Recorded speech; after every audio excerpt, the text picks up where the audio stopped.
남부와 멕시코에 이어 애리조나주와 캘리포니아주 등 서부 지역에까지 열돔 현상이 이어지고 있습니다. 이렇게 형사재판에서 유죄 판결을 받은 트럼프 전 대통령이 한국과 일본, 영국 등 여러 국가에서 입국 금지 조치가 적용될 수 있다는 보도가 나왔습니다. 루이지애나주에서는 아동을 대상으로 성범죄를 저질러 유죄가 확정된 경우 추가 처벌로 물리적인 거세를 명령할 수 있는 법안이 통과됐습니다. 15년 만에 재개된 연방정부 주택임대 보조 프로그램 섹션 8 신규 신청 접수에 첫날부터 15만 개 이상의 신청서가 쏟아졌습니다.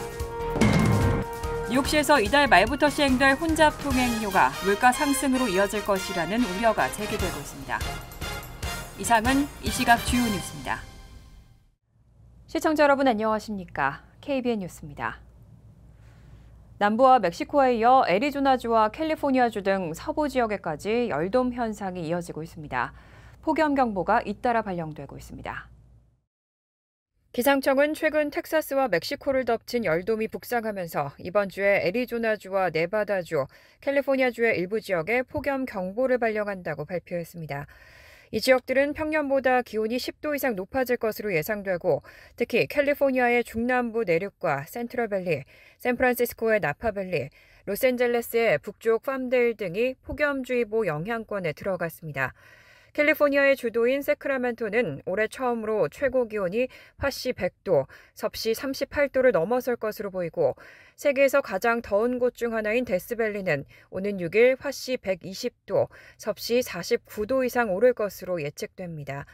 애리조나주 피닉스는 오는 6일 낮에 화씨 110도를 찍을 것으로 예상됩니다. 피닉스의 최고 기온이 화씨 110도, 섭씨 43도 이상으로 예보된 것은 올해 들어 처음입니다.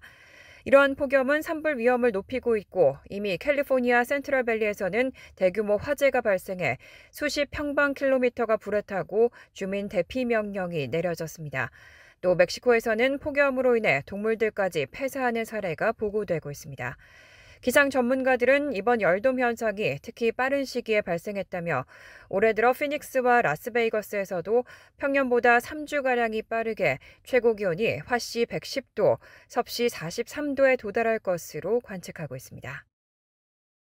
트럼프 전 대통령이 성추문 입막음 돈지불 의혹과 관련해 형사재판에서 유죄 판결을 받은 후 이 결정에 대한 연방 대법원의 개입을 촉구하고 있습니다. 김태희 기자가 보도합니다. 트럼프 전 대통령은 어제 소셜미디어 플랫폼 트루스 소셜에 게시한 글에서 이번 유죄 판결이 공화당 전당대회를 앞두고 내려진 것을 비판하고 파시스트들에게 편리하게 이루어진 것이라고 주장했습니다. 뉴욕 맨해튼 형사법원의 배심원단은 지난달 30일 트럼프 전 대통령에게 제기된 34개의 혐의에 대해 모두 유죄라고 결정했습니다. 후안머천 담당 판사는 다음 달 11일 형량을 선고할 계획입니다. 유죄 판결을 받은 트럼프 전 대통령은 뉴욕시 맨해튼 지방검사장 엘빈 브레그를 비롯한 관련 법조 인물들을 강하게 비난했습니다. 특히 브레그 검사장을 비판하며 그가 급진자파 거물 투자자 소로스의 지지를 받고 트럼프를 잡겠다는 공약을 내걸고 출마했다고 주장했습니다. 이번 유죄 판결에 대해 공화당 내에서도 반응이 나타나고 있습니다. 마이크 존스 하원 의장과 짐 조던 하원 법사위원장 등은 대법원이 개입해 트럼프 전 대통령에 대한 유죄 판결을 뒤집을 것을 요구하고 있습니다. 또한 트럼프 전 대통령은 형량 선고 이후 항소하겠다는 계획을 밝히며 최종적으로 대법원의 판단을 구할 예정이라고 언급했습니다. 현재 대법관 9명 중 트럼프 전 대통령이 재임 시절 임명한 3명을 포함한 6명이 보수 성향을 띠고 있어 이 사건의 최종 판결에 이목이 집중되고 있습니다. KBN 뉴스 김태희입니다. 이렇게 형사재판에서 유죄 판결을 받은 트럼프 전 대통령이 한국과 일본, 영국 등 여러 국가에서 입국 금지 조치가 적용될 수 있다는 보도가 나왔습니다.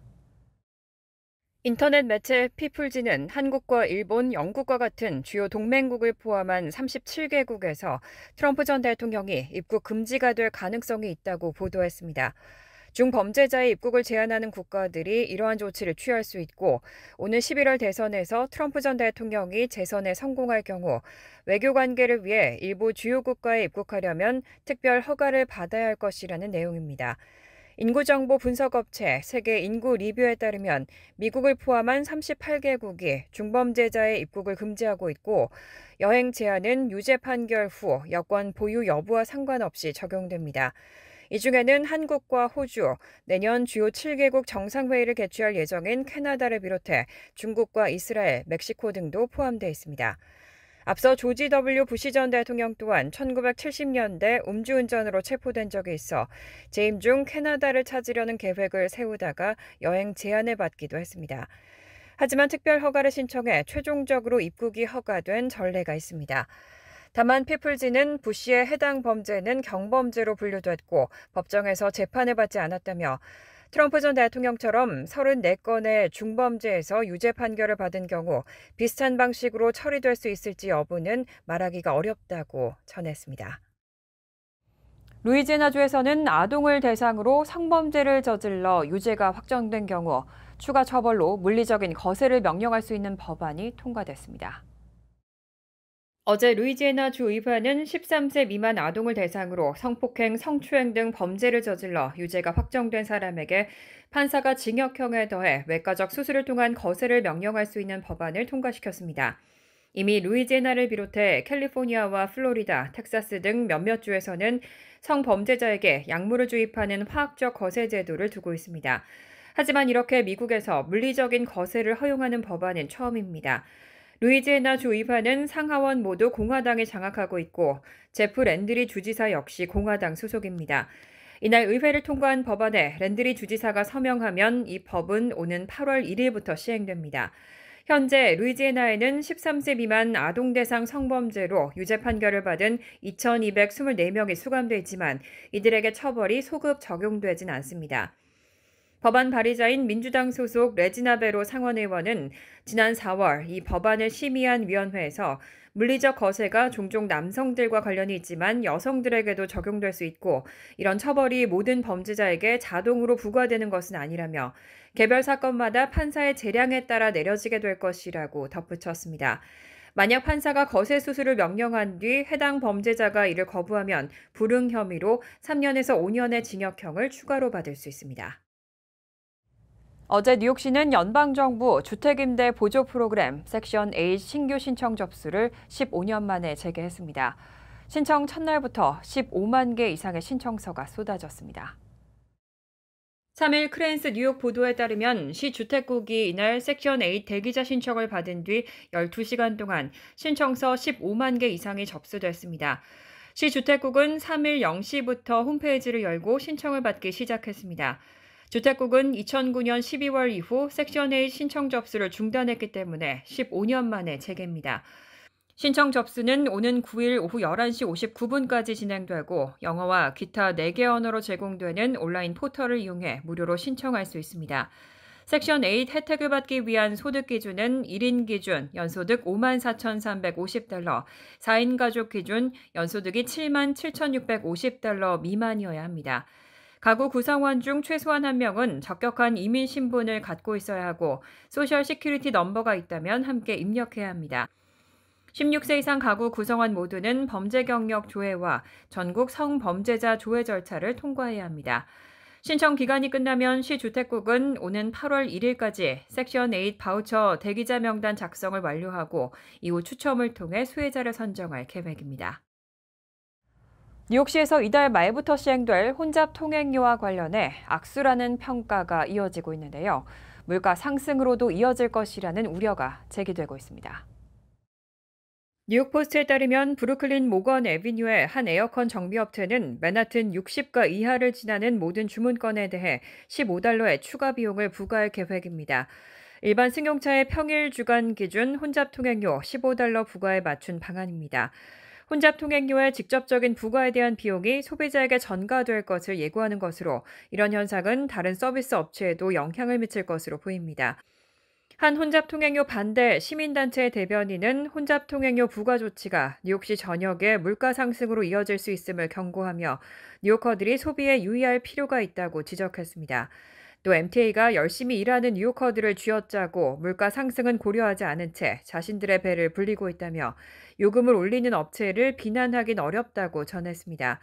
반면 MTA 측은 혼잡 통행료 도입이 배송 지연 문제를 해결하고 오히려 수십억 달러의 손해를 줄일 수 있을 것이라고 주장하고 있습니다.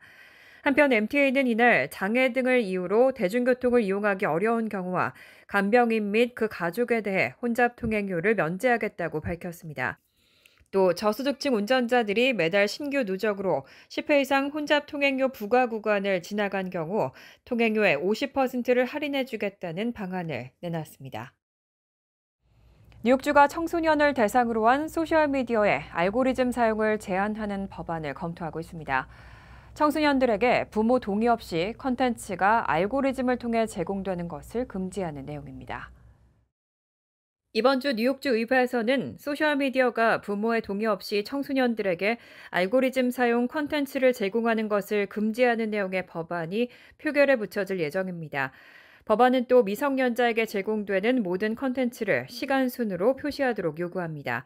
또한 심야 시간에 미성년자에게 알림을 보내는 것도 제한합니다. 이 조치는 소셜미디어가 청소년들을 부적절한 컨텐츠로 유인하는 것을 방지하고자 하는 것으로 청소년의 정신 건강을 증진하기 위한 취지로 마련됐습니다. 하지만 소셜미디어 업계에서는 이 법안이 미디어 리터러시에 영향을 미칠 뿐만 아니라 수정헌법 제1조, 즉 표현의 자유에 반한다고 주장하며 반대하고 있습니다. 미디어 리터러시는 미디어에 접근해 정보를 비판적으로 이해하고 활용하며 창조적으로 표현하고 소통할 수 있는 능력을 의미합니다.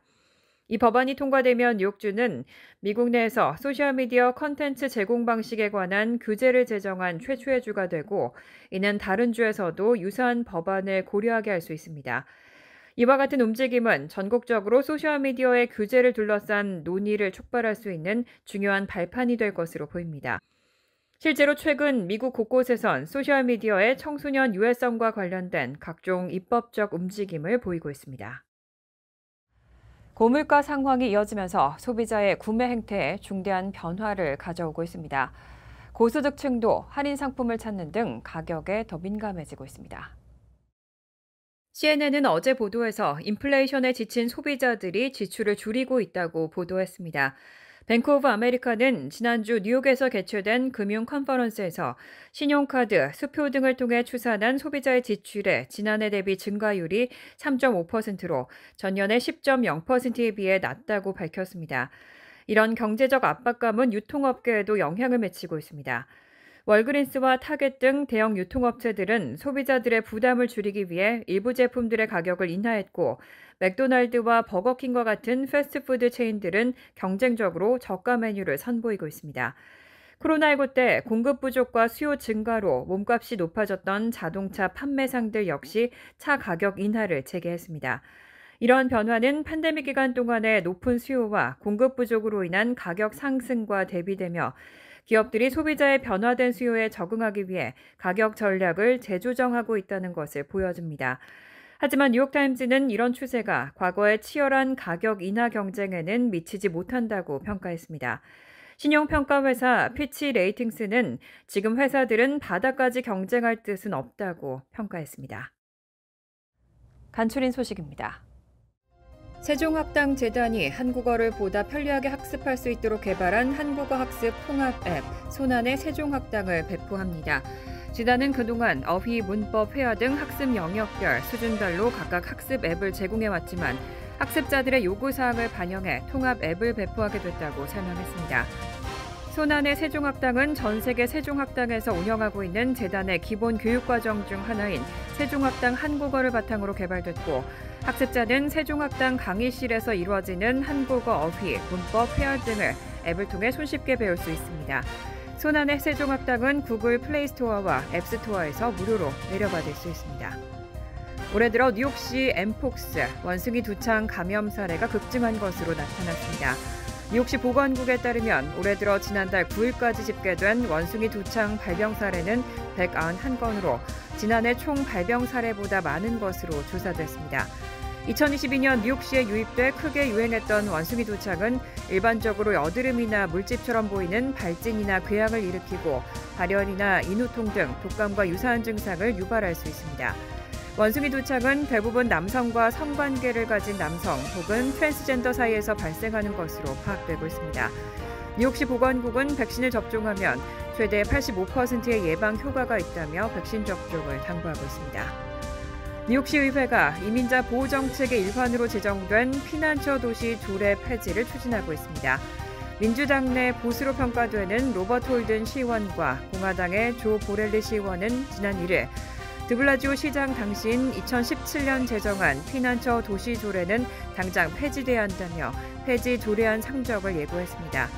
피난처 도시 조례는 테러리스트로 의심되거나 공공안전에 심각한 위험이 있는 경우를 제외하고 뉴욕시경과 뉴욕시 교정국이 연방이민국과의 협력을 금지한다는 내용이 골자입니다. 이 조례를 폐지해 이민자 문제, 특히 난민 범죄 문제를 연방정부와 협력하고 해결해야 한다는 것이 이들 의원의 보관입니다. 뉴저지 팰리세이즈 팍 상공회의소가 펠팍 거리축제 행사일을 13일에서 15일로 연기했습니다.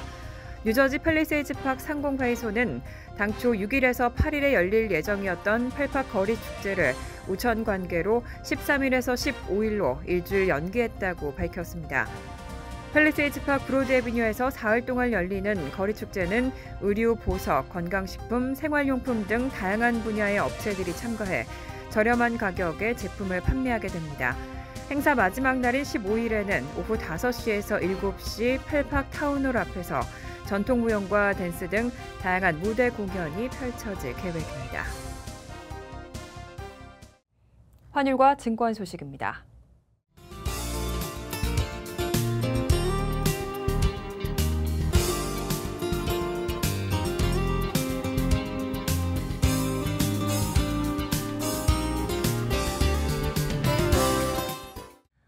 이어서 날씨입니다.